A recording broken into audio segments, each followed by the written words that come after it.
আমার জীবনে বহুদিন ধরে আমি লেকচার দিয়ে আসছি, আর বক্তব্য চলাকালে শ্রোতারা নিজেদের মধ্যে কথা বললেও আমি বক্তব্য দিতে অভ্যস্ত।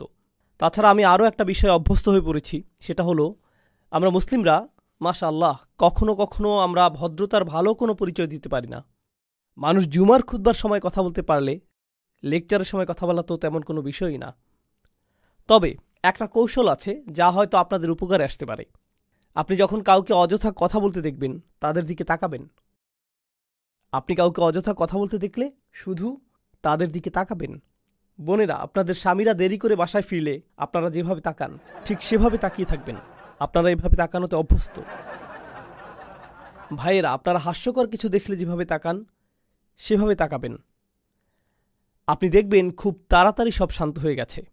বিশেষ করে বোনদের দিক থেকে আমি অন্তত 1000 বার দেখেছি। এটা আসলেই ভালো কাজ করে। আচ্ছা, যাই হোক, আমাকে বলতে বলা হয়েছে। আমার মনে হয় না আমি খুব বেশি সময় নেব, হয়তো 20 মিনিট, এবং আমি কথা রাখতে চেষ্টা করব ইনশাআল্লাহ তাআলা। আপনাদের সাথে আমি কিছু বিষয় শেয়ার করব যা আমি খুবই গুরুত্বপূর্ণ বলে মনে করি। আলহামদুলিল্লাহ, অতি সম্প্রতি পৃথিবীর বিভিন্ন স্থানে আমার ভ্রমণের সুযোগ হয়েছে। মধ্যপ্রাচ্যে যাওয়ার সুযোগ হয়েছে, মালয়েশিয়া যাওয়ার সুযোগ হয়েছে আলহামদুলিল্লাহ, এরপর সিঙ্গাপুর, ইউরোপের কিছু জায়গায়, তারপর যদিও কানাডা তেমন বিবেচ্য নয়, আচ্ছা যাই হোক, কানাডায়ও গিয়েছি, এরপর মেক্সিকো। দেখুন, আপনি যখন বিভিন্ন জায়গায় ভ্রমণ করবেন আপনার দৃষ্টিভঙ্গির পরিবর্তন হবে। আপনি বুঝতে পারবেন যে প্রথমে আপনার মনে হয় আমেরিকায় আমাদের সমস্যাগুলো অথবা আমেরিকার তরুণদের সমস্যাগুলো কিংবা মুসলিম সমাজের সমস্যাগুলো একেবারেই ভিন্ন, অন্যান্যদের চেয়ে আমাদের সমস্যাগুলো কত আলাদা। কিন্তু আপনি যখন বিভিন্ন দেশে ভ্রমণ করবেন আপনি বুঝতে পারবেন যে হ্যাঁ, সমস্যাগুলোর মধ্যে ভিন্নতা ঠিকই আছে, কিন্তু প্রকৃতপক্ষে মানবজাতি হিসেবে বিভিন্নভাবে আমরা একই সমস্যায় ভুগছি। মানুষ হিসেবে আমরা সবাই মূলত একই সমস্যাতেই ভুগছি। এবং বর্তমানে মানব সমাজ যে সমস্যাগুলোর সম্মুখীন হচ্ছে এর মধ্যে কিছু বড় সমস্যা নিয়ে আমি আলোচনা করতে চাই। এটা সম্পূর্ণ আমার ব্যক্তিগত অভিমত। এই ব্যাপারে আমার সাথে আপনাদের একমত হওয়া জরুরি নয়, এবং এরপর আমি আপনাদের সাথে কোরআন থেকে এর সমাধানের বিষয়ে কথা বলবো। এই বিষয়গুলোই আজ আমি আপনাদের সাথে শেয়ার করতে চাই ইনশাআল্লাহ। দেখুন, ব্যক্তিগতভাবে আমি বিশ্বাস করি আমাদের বর্তমান সময়ের সবচেয়ে বড় সমস্যাগুলোর গোড়া মূলত একটাই, লোভ। মানুষের সবচেয়ে বড় সমস্যা হলো ক্রমবর্ধমান এবং অনিয়ন্ত্রিত লোভ ও স্বার্থপরতা। এই লোভ আমাদেরকে এমন দিকে নিয়ে যাচ্ছে, যেমন ধরুন ব্যবসা বাণিজ্যের ক্ষেত্রে এই লোভ বড় বড় প্রতিষ্ঠানগুলোকে এমন একটা পরিস্থিতিতে নিয়ে গেছে তারা শুধু লাভের কথাই চিন্তা করে, আর বছরের পর বছর কিভাবে তাদের ব্যবসার আয় বৃদ্ধি করবে সেই চিন্তা করে। এবং এমনটা করতে গিয়ে সমুদ্রের একটা সম্পূর্ণ অংশ কি ধ্বংস হয়ে যাচ্ছে, নাকি একটা পুরো গ্রাম উজাড় হয়ে যাচ্ছে, নাকি এর মাধ্যমে পাহাড় ধ্বংস হয়ে যাচ্ছে, অথবা এটি শুধু পরিবেশের গঠনগত ক্ষতি করছে তাই নয়, বরং সমগ্র পৃথিবীর সামাজিক এবং অর্থনৈতিক পরিবেশের ক্ষতি করছে, তারা এসবের কোনো কিছুই তোয়াক্কা করছে না, কারণ দিন শেষে এর মাধ্যমে তারা লাভ করতে পারছে। তাহলে পৃথিবীর সমস্ত দুর্নীতির একটা বড় অংশ, রাজনৈতিক দুর্নীতি বলেন বা পরিবেশগত দুর্নীতি, যা খুবই আশঙ্কাজনক, তাই না? এই সব কিছুর মূল কারণ হচ্ছে অনিয়ন্ত্রিত, লাগামহীন এবং অপ্রতিরোধ্য লোভ। এটাই মূল কারণ। আমি ব্যক্তিগতভাবে বিশ্বাস করি এটাই বর্তমান বিশ্বের অনেক অনেক অনেক সমস্যার কেন্দ্রবিন্দু। আপনি যদি লোভ সম্পর্কে কোরআন থেকে গবেষণা করেন আপনি দেখবেন আল্লাহ আযজা জাল্লা বেশ স্পষ্ট ভঙ্গিতে এর বর্ণনা দিয়েছেন। তিনি বলছেন, অমাইয়ুকা শুহ্হা নাফসিহি ফাউলাইকা হুমুল মুফলিহুন। আয়াতটির ভাষা খুবই ইন্টারেস্টিং। আল্লাহ বলছেন যাদেরকে তাদের অন্তরে বিদ্যমান লোভ থেকে রক্ষা করা হয়েছে। অন্যভাবে বলতে গেলে আল্লাহ এই সত্যের ঘোষণা দিচ্ছেন যে প্রত্যেক মানুষের মধ্যে কি আছে? লোভ আছে। আমরা সবাই লোভী। বিষয়টা এমন না যে কিছু মানুষ লোভী আর কিছু মানুষ লোভী নয়। প্রকৃতপক্ষে আমরা সবাই লোভী। এবং এরপর আল্লাহ বলছেন অমাইয়ুকা, যা প্যাসিভ ফর্ম। এর মাধ্যমে বলা হচ্ছে যে ব্যক্তিকে এই লোভ থেকে রক্ষা করা হয়েছে, অর্থাৎ আমার অন্তরের ভিতরে এমন কিছু একটা আছে এবং আমি নিজে আমাকে এর থেকে সুরক্ষিত রাখতে পারি না। ইয়ানি লাম ইয়াকুল অমাইয়াত্তাকি শুহ্হা নাফসিহি, যে ব্যক্তি তার অন্তরের লোভ বা সংকীর্ণতা থেকে নিজেকে রক্ষা করতে পারবে। আমি যদি বলি, মনোযোগ দিয়ে শুনুন, আমি যদি বলি আমি আমাকে রক্ষা করতে সক্ষম, এখানে রক্ষা করার কাজটি কে করছে? আমি নিজে। আমি নিজে কাকে রক্ষা করছি? আমার নিজেকে। কিন্তু আমি যদি বলি আমাকে রক্ষা করা হয়েছে, এই ধরনের বাক্যে রক্ষা করার কাজটা কে করছে? অন্য কোনো ব্যক্তি। এমন কেউ যার কথা উল্লেখ করা হয়নি। এই আয়াতে আল্লাহ বলছেন, তোমাদেরকে অবশ্যই বাইরে থেকে নিরাপত্তা দিতে হবে, বাইরের কাউকেই আসতে হবে যে তোমাদেরকে তোমাদের মনের গভীরে থাকা লোভ থেকে রক্ষা করবে, এবং তোমাদের কাছ থেকে লোভ, সংকীর্ণতা কখনো আলাদা করা যায় না। এই জন্যই কোরআনের ভাষায় আমরা এমনটা পাই না আশুহা ফি নফসিহি অথবা আশুহা লি নফসিহি, বরং এটা ছিল শুহা নফসিহি। এর মানে হলো, ব্যাকরণের শিক্ষার্থীদের জন্য বলছি, এটা একটা ইদাফ, এখানে একটা মুদাফ এবং মুদাফ ইলাই আছে, এবং এই দুইটা শব্দ পরস্পরের সাথে দৃঢ়ভাবে জুড়ে আছে। আপনি একটা মুদাফকে মুদাফ ইলাই থেকে আলাদা করতে পারবেন না। আল্লাহ বলছেন, মানুষ কখনোই তাদের নিজেদেরকে লোভ থেকে পৃথক করতে পারবে না। এমন কোনো একটা দিন আসবে না যেদিন আপনার ঈমান এতটাই সুউচ্চ থাকবে এবং আপনি আর কোনো লোভ অনুভব করবেন না। এমনটা কখনোই হবে না। প্রত্যেকটা দিন আমাকে আপনাকে লোভের বিপরীতে নিজেদেরকে আত্মরক্ষা করে যেতে হবে। এটা একটা সার্বক্ষণিক সংগ্রাম। আমি শুরু করেছিলাম বড় বড় প্রতিষ্ঠানের কথা, পৃথিবী দূষণ এবং ধ্বংসের কথা বলে। এখন আসুন বিষয়টাকে আমরা আমাদের ঘরের কাছাকাছি নিয়ে যাই। প্রতিটি মাই লোভী, প্রতিটি বাবাই লোভী, প্রতিটি ছেলে সন্তান লোভী, প্রতিটা কন্যা সন্তান লোভী। একটা বাচ্চা বলে, তুমি গত সপ্তাহে আমাকে একটা খেলনা কিনে দিয়েছ, আমি এখন আরেকটা চাই। জানেন, আমার ছেলে একটা সৈনিক কিনতে চেয়েছে, আমাকে বলেছে নিনজা টার্টেলের নতুন একটা সৈনিক কিনে দিতে। ঠিক আছে, কারণ তারা তাদের পুরাতন সৈন্যগুলো পরিবর্তন করেছে, এখনকারগুলো আরও বিদঘুটে। এখন তাদের চোখগুলো কেমন জানি উন্মাদের মতো, মাথাটা কঙ্কালের মতো, কিন্তু সে এই নতুন সৈনিকই চায়। সে টিভিতে নতুন নিনজা টার্টেল দেখেছে, তাই সে আমাকে বলল, বাবা আমাকে নতুন একটা সৈন্য কিনে দাও। আচ্ছা, আমি তাকে একটা সৈন্য কিনে দিলাম। আর জানেন, যখন আমি তাকে এটা দিলাম, সে যে কি খুশি হয়েছিল। তারপর সে আমাকে বলল, আরও 3টা সৈনিক চাই, কারণ প্রত্যেকটা টার্টলের জন্য আমার একজন একজন করে সৈনিক লাগবে। দেখো, 4 জন মিলে শুধুমাত্র একজন সৈনিকের সাথে লড়াই করতে পারবে না। ইন্না লিল্লাহি ওয়া ইন্না ইলাইহি রাজিউন, এটা হতে পারে না। লড়াইটা অবশ্যই ন্যায্য হওয়া উচিত, তাই না বাবা? এমনকি আপনার 3 বছরের বাচ্চাটারও লোভ আছে। আপনি বাসায় একটা কেক নিয়ে আসেন, কিংবা বাসায় M&M অথবা খুবই ছোট্ট সামান্য কোনো চকলেট নিয়ে যান, দেখবেন বাচ্চারা সবাই সেখানে জড়ো হয়ে যাবে। ধরুন একটা বাচ্চা একটা চকলেট পেল, আরেকটা বাচ্চা 2টা পেল, সাথে সাথে প্রথম বাচ্চাটা কি বলবে? আমার আরেকটা কোথায়? ওরটা হলুদ রঙের, আমিও কি হলুদ রঙের ক্যান্ডি পেতে পারি? তোমার এম আমারটার চাইতে বড়। আরে, এটা তো বড় হাতের এম, আমারটা কেন ছোট হাতের? সাথে সাথে তুলনা, আমারটা কেন ছোট হাতের? সুতরাং আপনি যেটা বুঝতে পারবেন, ধরুন আপনি যদি তাদেরকে প্রশ্ন করেন, যদি সে 2টা খায় আর তুমি একটা খাও, তাহলে তোমারটার স্বাদ কি কমে যাবে? সে কি তোমার খুশির কোনো অংশ কোনোভাবে কেড়ে নিচ্ছে? কারো কাছে কোনো কিছু আছে জানলেই আমরা ভাবি, এটা আমার চাই। লোভের ক্ষেত্রে সবচেয়ে অদ্ভুত ব্যাপারটা কি জানেন? একটা বাচ্চা বসে আছে, তার আশেপাশে সব খেলনা, সে কিন্তু এগুলো দিয়ে খেলছে না। এরই মধ্যে তার ভাই এসে শুধু খেলনাগুলোর দিকে তাকালো, সাথে সাথে বাচ্চাটা কি করে?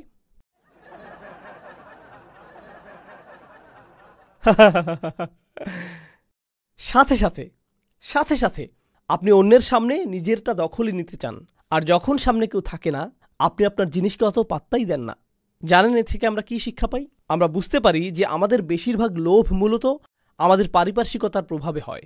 ফলে আপনি যখন একাকী থাকেন, দেখবেন আপনি কিছুই চাইবেন না। মাঝে মাঝে আপনি খুব করে চাইবেন শুধু একটু একা বসে থাকতে আর আকাশের দিকে তাকিয়ে থাকতে, অথবা সমুদ্রের কোনো তীরে বসে শুধু পানির দিকে তাকিয়ে থাকতে চাইবেন। আপনি অন্য কিছু চান না, আপনি সেখানে ভালো থাকেন, সন্তুষ্ট থাকেন। কিন্তু আপনি যখন লোকালয়ে বের হন আর খুব সুন্দর একটা গাড়ি দেখেন, যখন অনেক সুন্দর কোনো এলাকা দেখেন, বড় কোনো বাড়ি দেখেন, যখন আপনি অন্য কোনো শহরে ভ্রমণ করেন যেখানকার আবহাওয়া ডালাসের চাইতে অনেক অনেক ভালো এবং যেটা পাওয়া খুব একটা কঠিন কাজও না, তখন সাথে সাথে আপনার কেমন লাগে? ও, আমার এটা চাই, এটা চাই আমার। এই লোভ শুধুমাত্র পৃথিবীকেই কলুষিত করে না, বরং পরিবারগুলোকেও কলুষিত করে। এটা পরিবারগুলোকে কলুষিত করে, সমাজকে দূষিত করে।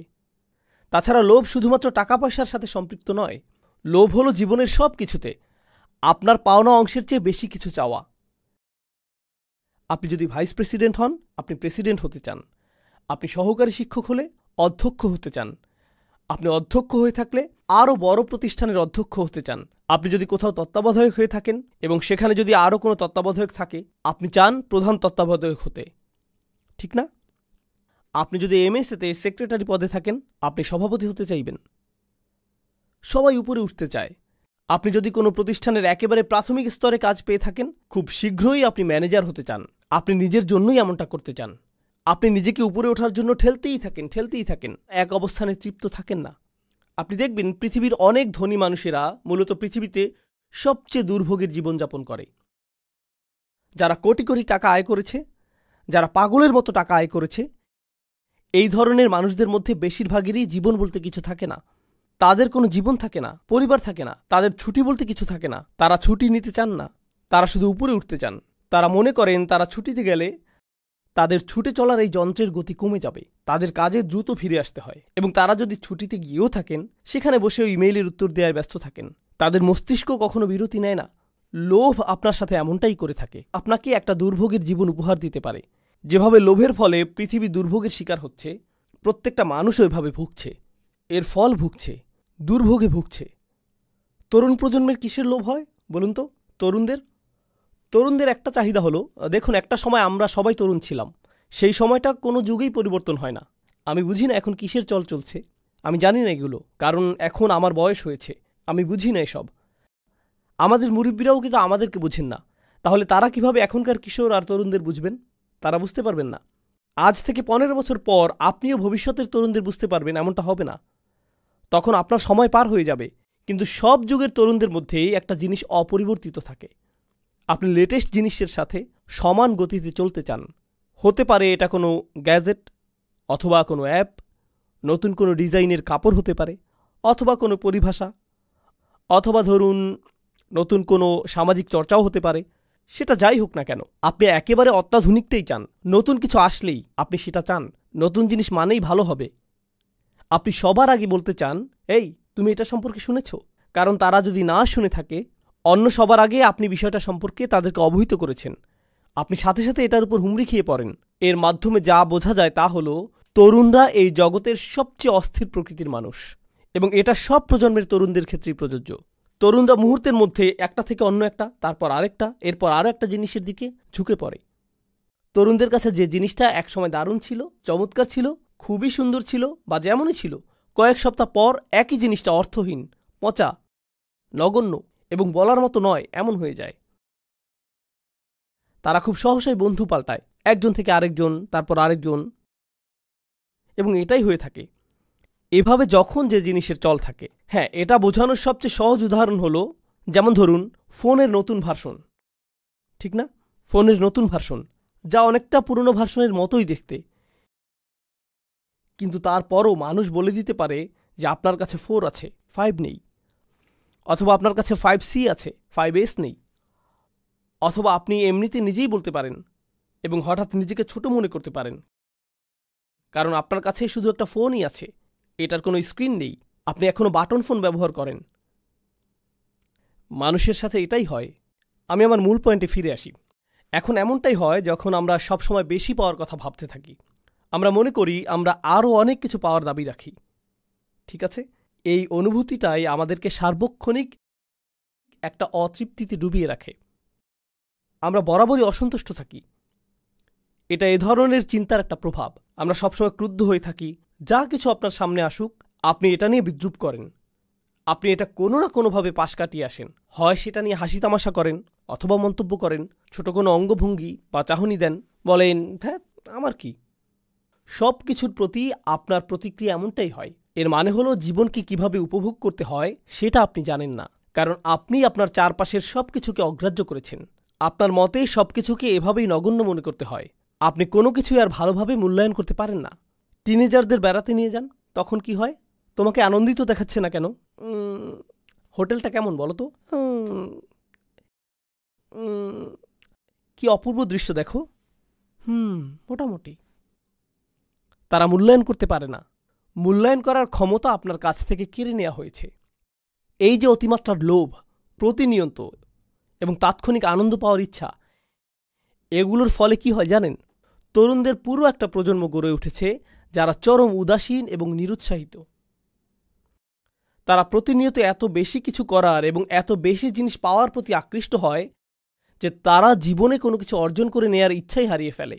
তারা শুধু বাসায় বসে থাকে আর সারাদিন ভিডিও গেম খেলে, আর নেটফ্লিক্সে বা অ্যামাজনে, হুলু কিংবা ইউটিউব বা অন্য যেখানেই হোক একটার পর একটা ভিডিও দেখে, এবং এভাবেই চলতে থাকে। আপনি যদি তাকে প্রশ্ন করেন তুমি কি করতে চাও, কিছু না। তুমি আগামীকাল কি করবে, এই তো কিছু না। তোমার জীবনের লক্ষ্য কি, আমার তেমন কোনো লক্ষ্য নেই। তোমার মেজর বিষয় কোনটা? আমি এখনো ঠিক করিনি। কি বলো তুমি? 5 বছরের সিনিয়র, অথচ এখনো তোমার মেজর ঠিক করনি? আমি নিশ্চিত না, আমি অনেক কিছু চেষ্টা করেছি, তারপরও আচ্ছা যাকগে। তাহলে আপনি একেবারে নিরুৎসাহী একটা প্রজন্ম দেখেন। আপনি জানেন এই ধরনের সম্পূর্ণ নিরুৎসাহী একটা মানব সভ্যতা গড়ে উঠলে কি হয়? এই যে প্রচণ্ড লোভী মানুষগুলো যারা অন্যায় করে এবং আক্ষরিক অর্থে পৃথিবীর সম্পদগুলো লুট করে থাকে আর দুর্বলদের অন্যায়ভাবে নিয়ন্ত্রণ করে, তারা এত সব কিছু করার পরও পার পেয়ে যায়, কারণ সংখ্যাগরিষ্ঠ লোকজনেরই এগুলো পরোয়া করার মতো অনুভূতি নাই। তাদের আত্মকেন্দ্রিকতা তাদেরকে সম্পূর্ণ অনুভূতিহীন বানিয়ে দিয়েছে। আমার চাওয়াগুলো যতক্ষণ পূরণ হচ্ছে, এসবের কি দরকার?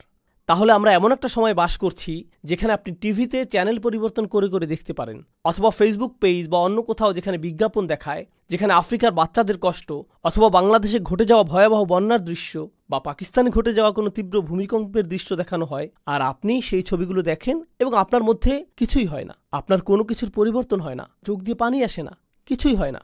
আপনি মানুষের দুঃখ দুর্দশা থেকে সম্পূর্ণ বিচ্ছিন্ন, সম্পূর্ণ বিচ্ছিন্ন। এটা কতটা ভয়াবহ ব্যাপার আপনি জানেন? দেখুন, আমরা কিন্তু এখানে ঈমান নিয়ে কথা বলছি না, আমরা বলছি ধীরে ধীরে আমাদের মধ্যে মনুষ্যত্ব কমে যাচ্ছে। এগুলো মানবিক অনুভূতি। আপনি হতে পারেন একজন খ্রিস্টান, একজন ইহুদি কিংবা নাস্তিক। যখন আপনি কোনো মানুষের দুঃখ কষ্ট দেখবেন, অবশ্যই আপনার মধ্যে এর প্রভাব পড়ার কথা। আপনার মনের মধ্যে এমন কিছু ঘটবে যা আপনাকে পীড়া দিবে, মানুষকে সাহায্য করার আকাঙ্ক্ষা তৈরি হবে। কিন্তু যখন এই ধরনের কিছুই হয় না, তখন আপনি চ্যানেল পাল্টে সেটাই দেখেন যা দেখতে আপনার মন চায়, একটা মুভি যেটা আপনার মস্তিষ্ক থেকে এগুলো আবার মুছে দিবে। আজকাল এটাই ঘটে চলছে। এটা সত্যিই খুবই ভয়ঙ্কর সময়। আমি একটা মুসলিম দেশে গিয়েছিলাম, সেখানে একজন আরবকে জিজ্ঞেস করলাম এখানকার মানুষরা কিভাবে সময় কাটায়, তরুণরা কিভাবে সময় কাটায়। আমি অন্তত 50 জন লোকের কাছ থেকে একই উত্তর পেয়েছি যে তারা শপিং মলে ঘুরতে পছন্দ করে। এদেশে বেশ গরম, সারাদিন তাপমাত্রা বেশি থাকে, তারা বাইরে বের হয় না। শপিং মলগুলো রাতে খোলা থাকে, মাগরিব থেকে ফজর পর্যন্ত মলগুলো মানুষে ভর্তি থাকে। এরাই আপনাদের উম্মাহ, আপনাদের ভবিষ্যৎ প্রজন্ম। বাবা হিসেবে তারা কেমন বাবা হবে, মা হিসেবে কেমন মা হবে, ওরা ইসলামের কেমন দায়ী হবে, কেমন সরকার তারা চালাবে, ভবিষ্যতে কেমন মানুষ হবে ওরা, কেমন মুসলিম হবে সে কথা বাদ দিন, মানুষ হিসেবে ওরা কেমন হবে, বুঝতে পারছেন? যাই হোক, আমি আমার বক্তব্য সংক্ষিপ্ত করছি। আমার হয়তো আর 5 মিনিট সময় বাকি আছে। আজকে আমি আপনাদের যে বিষয়টা বলতে চাই সেটা হচ্ছে কোরআনের ক্ষমতা। আমি জানি আপনারা বহু লেকচার শুনেছেন যেখানে আপনাদের বলা হয়েছে যে আমাদেরকে কোরআন শিখতে হবে, এর অর্থ আমাদের বুঝতে হবে, এটা আমাদের অধ্যয়ন করতে হবে, তেলাওয়াত করতে হবে, মুসলিম হিসেবে কোরআনের সাথে আমাদেরকে সম্পৃক্ত থাকতে হবে। এই কথাগুলো আপনারা 1000 বার শুনেছেন। আমি আশা করছি আমি ওই আলোচনাগুলোর সাথে একটা নতুন মাত্রা যোগ করব, শুধুমাত্র একটা। আমি আমার নিজের ব্যক্তিগত অভিজ্ঞতা থেকে কিছু কথা বলছি। আমি চাই আপনারা এগুলো বোঝার চেষ্টা করুন। দেখুন, আমার জীবনে জীবন দর্শনের জ্ঞানগত সমস্যা ছিল, নৈতিক সংশয় ছিল, আবেগ অনুভূতির সমস্যা ছিল, ঠিক আছে? আমাদের সবার জীবনে কখনো না কখনো আবেগ অনুভূতির দ্বন্দ্ব থাকে, সবারই কখনো না কখনো অস্তিত্ব নিয়ে চিন্তার সংকট থাকে, জ্ঞান বিচক্ষণতার সংকট থাকে, কিংবা কোনো না কোনোভাবে আর্থিক সংকট থাকে। আমার জীবনের সেরা উপহারটা সম্ভবত আমার শিক্ষক আমাকে দিয়েছিলেন। তিনি বলেছিলেন, তুমি যখনই কোনো সমস্যায় পড়বে আল্লাহর কিতাবের কাছে সাহায্য চাও, আল্লাহর কিতাবের থেকে মনোনিবেশ করো। দেখুন, আরবি শেখার জন্য আমার অনুপ্রেরণা কিংবা তাফসীর অধ্যয়নের জন্য আমার অনুপ্রেরণা কখনোই কোরআনের জ্ঞান অর্জন করা ছিল না। জ্ঞান অর্জন করা আমার মূল উদ্দেশ্য ছিল না, এটা এখনও আমার মূল উদ্দেশ্য নয়। আমি জ্ঞান অর্জনের জন্য চিন্তিত নই, বরং আমার কাছে গুরুত্বপূর্ণ হলো এ থেকে এমন একটা সম্পদ অর্জন করা যা আমাকে প্রতিনিয়ত সুস্থ করে তুলবে। বিষয়টা এমন, আমি মনে করি কোরআন একটা কূপের মতো, আর আমি প্রায়ই তৃষ্ণার্ত হই। যখনই আমার তৃষ্ণা পায় আমি কোরআনের কাছে যাই, এখান থেকে তৃষ্ণা মেটাই এবং আমি ভালো বোধ করি, এটা আমাকে প্রশান্ত করে। দেখুন, আমাদের বুঝতে হবে যে কোরআন হলো আর শিফা, কোরআন হচ্ছে শিফা, এটা মানুষকে সুস্থ করে তোলে।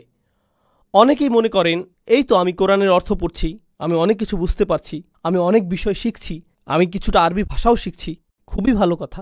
দেখুন, আমি শেখার পক্ষের বড় একজন সমর্থক হিসেবে বলছি, শেখাটা মূল লক্ষ্য নয়। শেখা হলো আপনি কিভাবে পানির আধার থেকে পানি তুলবেন, শুধুমাত্র সেটা জানা।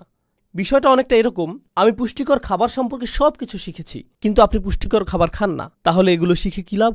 আমি সঠিক খাদ্যাভ্যাস, ভালো ব্যায়াম সম্পর্কে জেনেছি, আমি জানি কোন কোন ব্যায়ামগুলো করা উচিত, কখন করা উচিত, এগুলো সব আমি জানি, কিন্তু আপনি এগুলোর একটাও করেন না।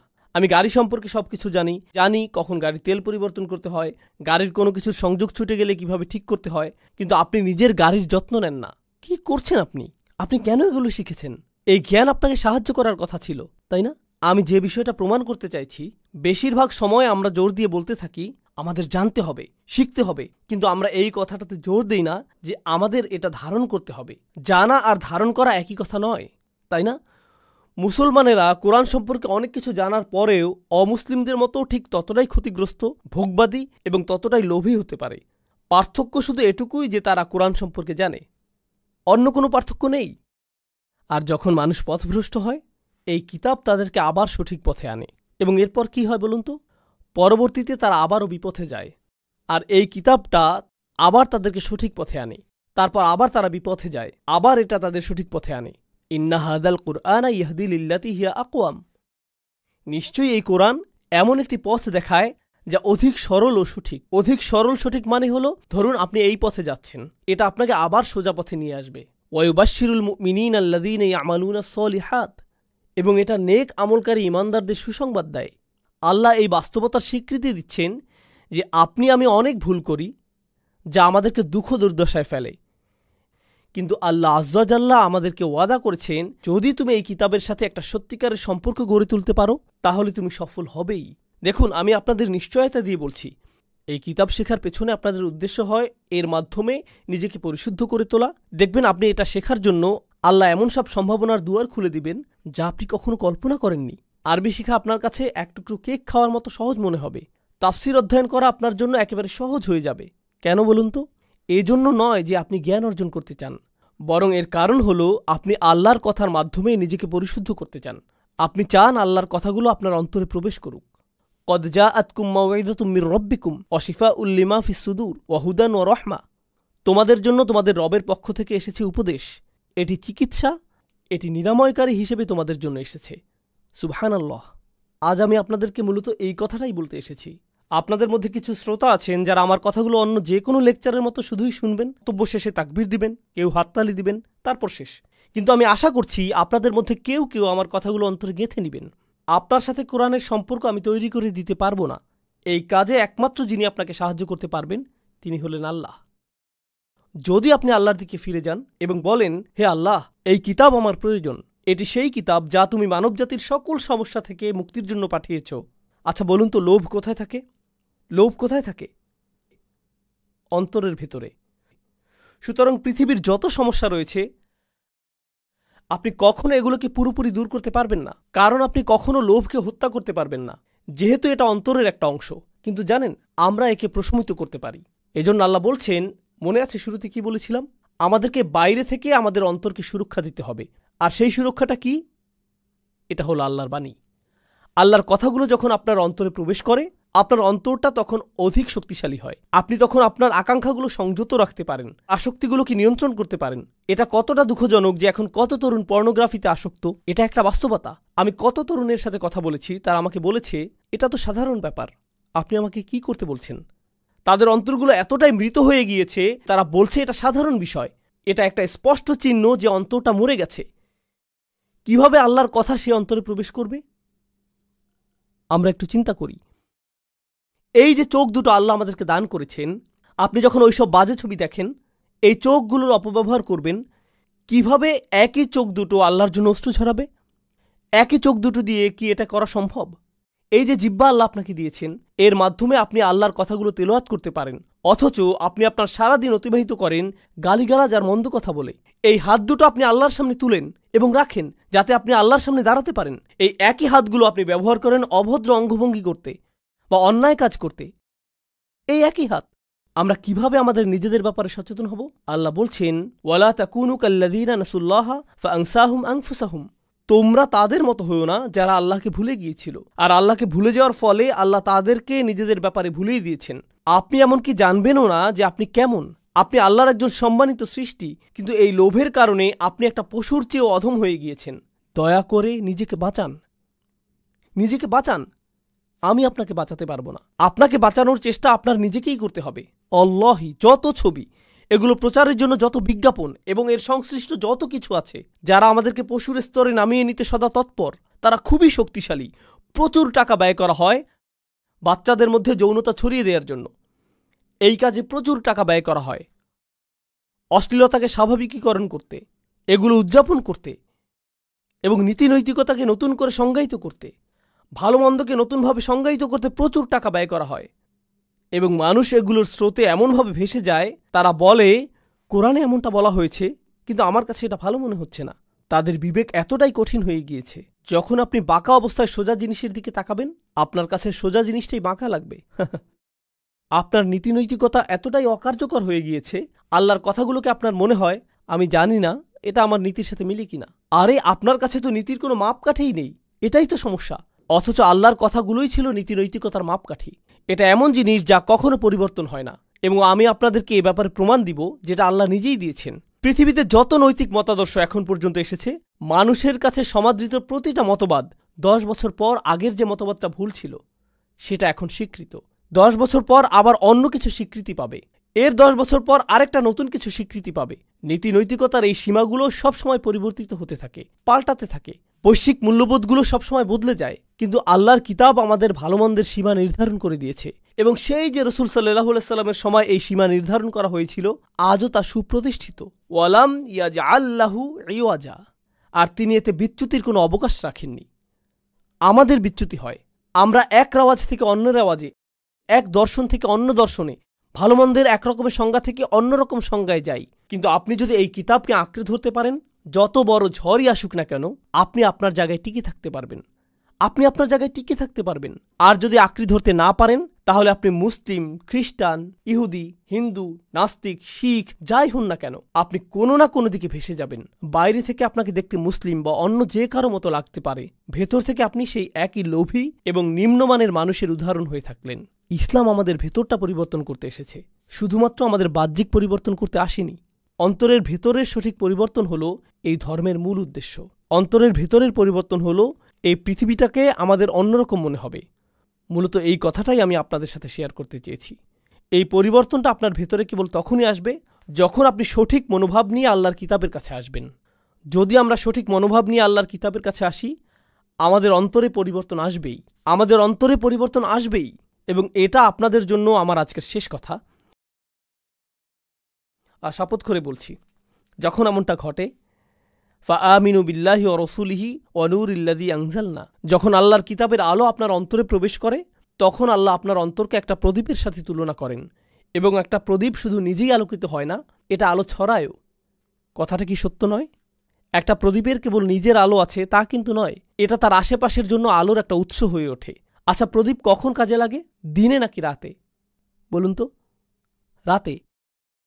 এর মানে হলো আপনারা এমন মানুষ হবেন যারা ঘোর কালো অন্ধকার যুগে বাস করবেন। আপনারা নিজেরা শুধুমাত্র আলোকিত থাকবেন তাই নয়, অন্যজনের জন্য আলোর উৎস হবেন। কারণ আমাদেরকে অন্ধকার চারপাশ থেকে প্রবলভাবে ছেয়ে রেখেছে। দেখুন, আমরা এখন অন্ধকার রাতে বাস করছি। বর্তমান সময়টা মানব সভ্যতার জন্য কালো রাত। প্রযুক্তি বেড়েছে, উন্নয়ন বেড়েছে, মানুষের জ্ঞান বেড়েছে, কিন্তু সঠিক পথের সন্ধান নেই। আর এগুলোর সাথে সাথে মানুষের লোভও বেড়েছে, লাগামহীন লোভ বেড়েছে। এসবের ফলে মানুষের মধ্যে ধার্মিকতা কমেছে, ভদ্রতা কমেছে, নৈতিকতা কমে গিয়েছে। সুবহানাল্লাহ। আমি দোয়া করি আল্লাহ আজ্জা ওয়া জাল্লা আপনাদেরকে এবং আপনাদের সন্তানদেরকে এমন একটি প্রজন্ম তৈরি করার জন্য বাছাই করুন, যে প্রজন্ম কোরআনের আলোর প্রতিনিধিত্ব করবে, যারা শুধু আপনার নিজেদের পরিবারের জন্য নয়, বরং আপনাদের আশেপাশের সবার জন্য, সমাজের সকল মানুষের জন্য উজ্জ্বল এক আলোর উৎসে পরিণত হবে। এবং আল্লাহি, আমরা যদি আল্লাহর কিতাবের সদ্ব্যবহার করতে না পারি, এই ধরনের কোনো কিছু কখনো বাস্তবায়িত হবে না। যতদিন পর্যন্ত আমরা মনে করব কোরআনের জন্য একটুখানি, অল্প একটু সময় দেয়াই যথেষ্ট, ততদিন আমরা কেবল কোরআনকে সময় দেয়া ছাড়া অন্য সব কাজই করতে পারব। তাছাড়া আমরা নিজেদেরকে সত্যিকার অর্থে শোধরানোর জন্য এই কিতাব খুলি না। আমরা চমৎকার কোনো তথ্য জানার জন্য বা সুন্দর তেলাওয়াতের জন্য এটা খুলি। এবং কোরআন মানে আমাদের কাছে এটুকুই। যতদিন আমরা এভাবে চলতে থাকব, পৃথিবী ততই অধপতনের দিকে যেতে থাকবে এবং আল্লাহ অন্য মানুষদেরকে আমাদের স্থানে স্থলাভিষিক্ত করবেন। আফালা ইয়াতাদাব্বারুনাল কুরআন আম আলা কুলুবিন আকফালুহা। একই সূরা আল্লাহ বলছেন, ওয়া ইন তাতাওয়াল্লাউ ইস্তাবদাল কওমান গায়রাকুম সুম্মা লা ইয়াকুনু আমসালাকুম। আল্লাহ বলছেন, তারা কেন কোরআন সম্পর্কে চিন্তা ভাবনা করে না? তাদের অন্তরে কি তালা পড়ে গেছে? কেন তাদের অন্তর কাজ করছে না? তারা কেন কোরআন সম্পর্কে গভীরভাবে চিন্তা করে না? আচ্ছা বলুন তো, গভীরভাবে চিন্তা করা, ভাবা, এই কাজগুলো কি কেউ মুহূর্তের মধ্যে করতে পারে, নাকি সময় লাগে? অনেক সময়ের প্রয়োজন। সুতরাং আল্লাহ বলছেন তারা কেন কোরআন নিয়ে চিন্তা করতে নিজেদের সময় দিচ্ছে না। আল্লাহ নিজেই বলছেন কেন তারা এটা করছে না। ও নিশ্চয়ই তাদের অন্তর আটকা পড়ে আছে। বলুন তো তারা কিসে আটকা পড়ে আছে? লোভে। এবং পরবর্তীতে একই সূরা মুহাম্মাদে আল্লাহ আজ্জাজাল্লাহ বলছেন, ওয়া ইন তাতাওয়াল্লাউ ইস্তাবদিল কওমান গায়রাকুম সুম্মা লা ইয়াকুনু আমসালাকুম। আর যদি তোমরা মুখ ফিরিয়ে নাও তবে আল্লাহ তোমাদের স্থানে অন্য কোনো জাতিকে স্থলাভিষিক্ত করবেন, যারা তোমাদের মতো ব্যর্থ হবে না। আক্ষরিকভাবে আপনারা যদি আল্লাহর কিতাবের সাথে দায়িত্বহীন আচরণ করেন তবে আল্লাহর জন্য এটা করা মোটেও কঠিন হবে না যে তিনি এই পুরো উম্মাকে অন্য একটা উম্মা দ্বারা প্রতিস্থাপন করবেন। তিনি আগেও এমনটা করেছেন। দেখুন, আমি জানি আমাকে সবাই যেটা মনে করে আমি আপনাদের সাথে মজা করে কথা বলার ছিল। যেখানেই যাই আলোচনার মধ্যে দু একটা কৌতুক বলি, কিন্তু মাঝে মাঝে আলোচনা করার সময় আমার মাথায় শুধু আলোচ্য বিষয়টাই থাকে।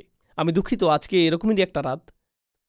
দেখুন, মজা তো অনেক হলো, আসুন এখন অন্তত একটু সিরিয়াস হই। আমরা যথেষ্ট উপভোগ করেছি। আপনার কি মনে হয় না জীবনে আমরা যথেষ্ট উপভোগ করেছি? কেই বা সিরিয়াস হতে চাই বলুন? আমি সত্যিই হাস্যরসে বিশ্বাসী একজন মানুষ, এবং আমি মনে করি দীর্ঘ সময় ধরে ইসলামকে অনেক কঠোর বলে উপস্থাপন করা হয়েছে, এবং আমি এটা একেবারেই পছন্দ করি না। কিন্তু ইসলামের কিছু বিষয় রয়েছে যেগুলোর ব্যাপারে আপনাকে একটু কঠোর হতে হবে। এটা একটা স্বাভাবিক প্রকাশভঙ্গি। সাধারণত আমি রেগে যাই না, আমি মনে করি এটা আমার স্বাভাবিকতা। অন্তত আমি এটা ভাবতে পছন্দ করি। আমার স্ত্রীকে জিজ্ঞেস করতে পারেন। কিন্তু জানেন, কখনো কখনো আমাদের একটু পেছনে ফিরে দেখা দরকার যে আমরা কি করছি। আমাদের দেখা দরকার আসলেই আমরা কি করছি। আপনাদের সবাইকে অসংখ্য ধন্যবাদ ধৈর্য সহকারে শোনার জন্য। জাযাকুমুল্লাহু খাইরান। আসসালামু আলাইকুম ওয়া রাহমাতুল্লাহি ওয়া বারাকাতুহু।